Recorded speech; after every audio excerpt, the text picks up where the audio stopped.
In TDX you usually win by using towers, but what if I did none of that? What if I tried to beat every single core game mode with no towers placed at all? How can you beat a tower defense game without towers? It isn't possible. The tower mechanic is fundamentally There's only one way to find out.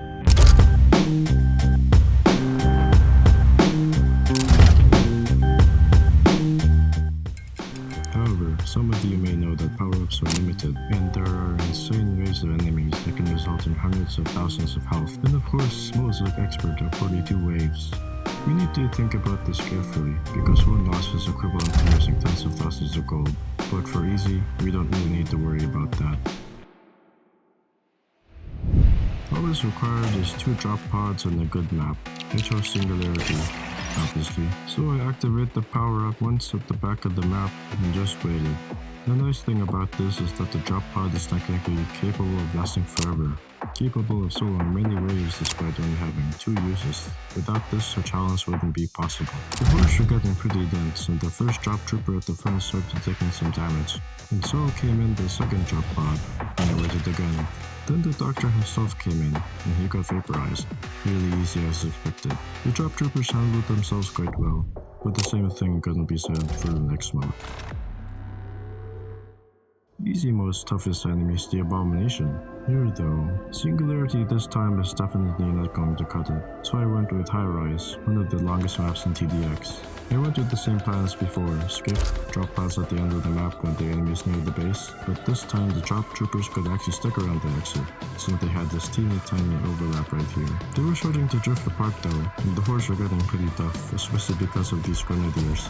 And the front trooper started to lead the rest, and for whatever reason the second one started to follow him. I mean, they could technically stay up the exit, but whatever goes for them, I guess. This one is a real one though, so I gave him some help, and it was definitely needed because my game started to lag a lot. And much like my PC, the drop pod soldiers definitely needed some assistance, and the Predator mini-boss just spawned. Luckily all 6 troopers decided to settle on the spot, getting some good shots off, and actually staying there. And in this specific wave, I decided to stop skipping the past 28 waves to let the troopers actually clean up, and clean up they did. They now had a clear shot of the Predator, and as expected. It was going quite well, until 3 waves later.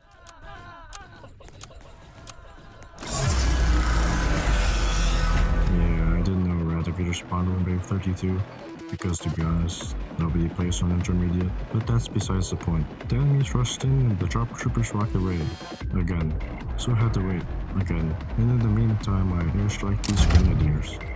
And now they finally met, hundreds against 6. The soldiers split into 2 groups, 4 in the front lines and 2 in the back lines, getting pop shots from the crowd. They killed as fast as they could. The zombies retaliated, but the horde was dwindling. Unfortunately, the grenadiers from earlier created a thick wall in front of the boss, blocking their shots. I airstruck the crowd in front, but the eradicator was only mere meters away from them. It was too late. The troopers did their best. The eradicator went into rage mode, and sadly, the team died.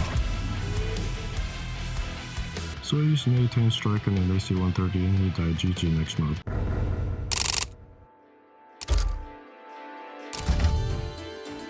Now we are moving into modern territory, and the real meat of the video. The lead was just reworked a few months ago and contains much more enemies.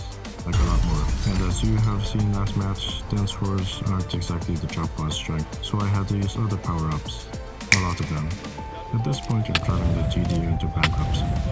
But I still had to use the drop pod. I went exactly for the same strategy as before, except this time I was already lagging, and this is just wave 12. Yikes. By the time I activated the drop pod, it was a slideshow, and despite their immense power and using 2 at the same time, the soldiers were actually struggling, and these multipliers were only adding to the problem. With the enemies pushing and hundreds more coming in, it looked like the team was going to start taking damage. Fortunately, some airstrikes cleared the field, and it was looking a lot more manageable, to an extent. We eventually got past the gauntlet, but at the final stretch the second drop trooper died. Our chances of success weren't looking good, but on the bright side I wasn't lagging anymore, and the troopers had their first break in 20 waves. Very nice. When a bunch of these infected came, and in between these were some berserkers who could survive a single airstrike. They were doing another push again, and I didn't want another trooper to die or waste any more airstrike through the bigger waves, or else the run would be basically over in a wave, so I did what any sane man would do. mention how satisfying this is? After that, the troopers moved up the third of the path, and the horde was no longer to be seen. And so they marched on forward, killing the Iron Bastion and some lava golems, which took a while, since they spontaneously gave birth to these baby golems. And 50 of them or the hundreds of the infants just spawned. A nice quirk about the airstrike is that it's the only offensive power-up that's not the golden zone. It can be used an infinite number of times. This wave was the exact reason why I brought it, but I didn't think it would be so. Anyways, that softened the horde enough that the 4 troopers could handle it on their own, but that single wave cost about 20 of my airstrikes, leaving me with only 27 left. I still have 8 waves to go through. At this point of the run, I had to ration airstrikes, just enough so the drop troopers wouldn't die, and it was a pretty close call, but the king and queen just spawned. The drop troopers could never handle this on their own, nor with any other power-up. In addition, the next waves had tank knights with 50k HP and the cyber dragon with 60k HP, and these units can't target flying, so I kept skipping until I had all of them in one general area. The Golden Knights, however, were outside of the blast radius and nearly killed my 4th drop trooper. Some airstrikes saved them, but I only had these power-ups left, plus the Spectre at the back was spawning stuff, and I only had 1 airstrike. It didn't look like we were going to win. I had no other choice but to call in a Raptor Storm, but 2 drop troopers died at once. Not good. Then they all died. I only had 1 AC-130 left, and these John boosted revived mutated zombies were coming in quickly, so I had to activate it. My last power-up used 3 waves before the final boss. There was no way it could sustain me until the end, but I had to delay the enemies. Once it left, I was defenses, and my only option was to skip until the very end and nuke everything, but this was going to be close. These revived abominations were sprinting towards my base, and all of them just got speed boosted by a revived John. The problem here is that the revived Plague Doctor does not spawn instantly, so I had no other option but to watch and pray. He spawned, but it was too late. The abominations were already seconds away from the exit, and were already outside the splash radius. But I didn't want to waste my hard-earned gold, so I rewind. Rewinding only gives you the powers that you had on the specific wave you rewinded to, so I only had 1 AC-130 and a nuke. The problem last time though, is that I activated the AC-130 too early. If I called it in as the revived abominations were rushing in, I could theoretically delay the boss by just enough and kill just enough so that the nuke can have the time and space to kill everything. But that's just a theory. I need to do it in person.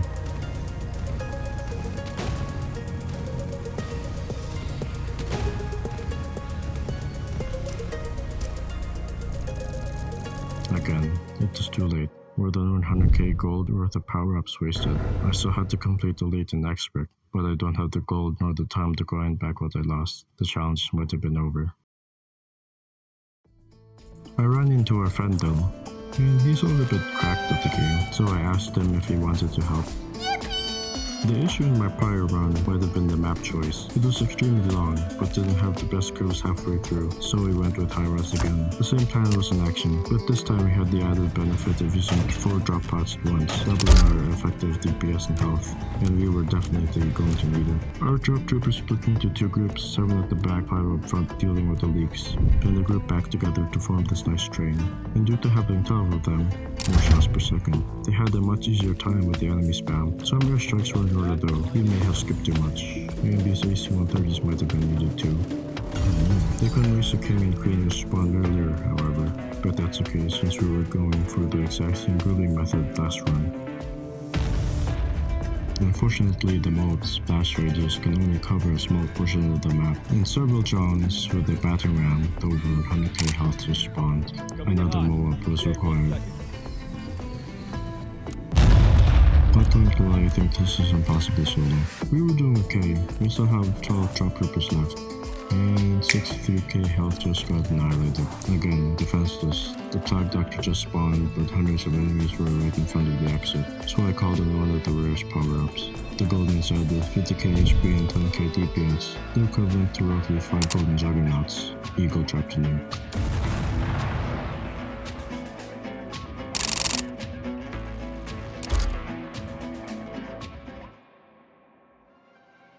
Expert, like Elite, has been reworked and is arguably one of the hardest modes in TDX as of now. It has several bosses, 2 Predators, Phobius, Zeus, Artemis, 2 VX drones, Destructor, and Eradicator MK2 with over 1 million HP. It is also the longest game mode besides Endless, with 42 waves. It is virtually impossible to complete solo and a duo was too risky. Some of our friends were called in. I'm pretty sure high rise is required for this challenge, because every mode has their fair share of fast enemies, especially Expert. For now it looked good, at least compared to Elite, and once the enemies made the exit, you know what we did. Except this time we had 5 drop pods, equaling 15 drop troopers with almost 80k health and 9k DPS, which was overkill, but we were going to need that power, although none of that firepower can hit flying enemies. So Spot and Eagle were tasked to airstrike the skull drones and buzzers that came by, because I had 4 and Mr. V had 9. Anyways, the waves and X-Rate focus way more on health and resistances. So the zombies here are way more sparse than usual, allowing the squad to move up quite easily despite it being wave 22. Somewhat easily. This wasn't going to last long though. 2 Predators just spawned. Someone activated an A10 strike in response, and just skipped the wave. Yeah, all of us agreed to auto-skip, but that's okay. Then this pilot gave me a heart attack. Then another pilot. Then 100k HP worth of enemies right in front of the drop troopers. For some reason all of us subconsciously agreed that we shouldn't mow out the 5 bosses, but let's just see. First Predator down, second Predator down. Now Zeus with 125k health. He activated his rage, healing 10k. Zeus down, with just a star between him and the group. Fortunately, his death doesn't deal any damage. Now Phobius with 152k health. His dash animation started, but he was just killed in time. Even if he dashed for more than a second, every drop trooper would be caught in this explosion radius. Artemis can't be targeted by the team, but a single AC-130 was enough, but the pressure doesn't stop. Right after a swarm of bounded jumpers, Titan chargers and speed deployers and pilots came in. The units could handle themselves, but they don't have any flank detection. They made it halfway through the map, but I used my final AC-130 that held them off. Then all 15 of our drop troopers died, leaving us defenses with 8 waves left. It wasn't looking hot, and a bunch of jumpers and revived monsters with more than 40k HP each are already making their way through. And if that wasn't bad enough, more pilots and a VX drone just spawned. Our first Moab had to be used, but it could only cast a slow enemies up at the front. I hesitated, but I used my Golden Zed. And Eagle used his own AC-130, but we were already down 7 of them. If it wasn't for the Golden Zed, the jumpers could have punched through. All of them were gone, however, and these buzzards were no problem, but then we had this. Our AC-130 could barely handle them, and it left once again. It was up to the Golden Zed, but we had doubts. It tried its best to defend itself, but to no avail. Everyone is out, so I made a tough choice of activating another GZ. Despite our situation, we skipped. We had to face Destructor, a VX drone, and an Eradicator MK2, and it looked like we were about to fail. Then this happened.